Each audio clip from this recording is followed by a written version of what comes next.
The most important factor once the machines are installed and working is to have a clear understanding of the process flow so that the material on hand can be processed to get the best possible output. The order in which different actions are performed have a significant impact on the quality of the process output.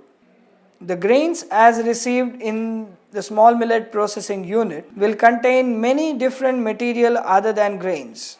The first step is to remove the comparatively lighter MOTG, straw, small sticks and dust using an aspirator or air classifier.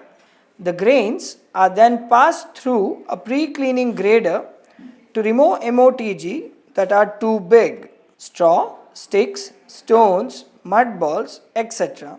and MOTG that are too small, sand, mud, pebbles, etc. The grains are then tested using test sieves to identify the size of the sieves to be used for grading the millets. Using these selected sieves, the material is passed through the grader.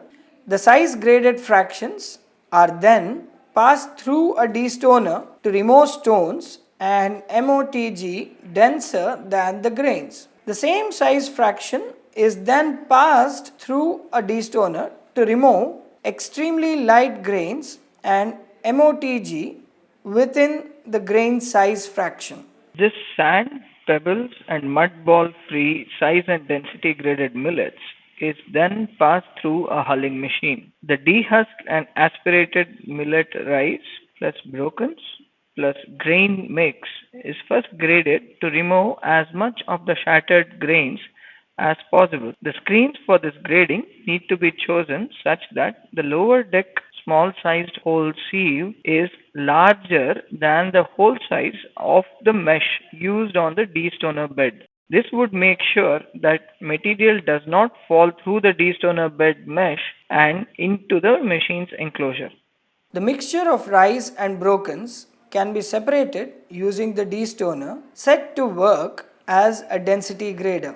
The unhulled grains have a slightly lower density than the hulled millet rices. Once the density grading is done, the process is repeated with the setting changed to remove the brokens from the full rice kernels. This millet rice, free of broken rice kernels and unhulled grains, is then packed and set aside. Up to 1% unhulled millet grains are acceptable.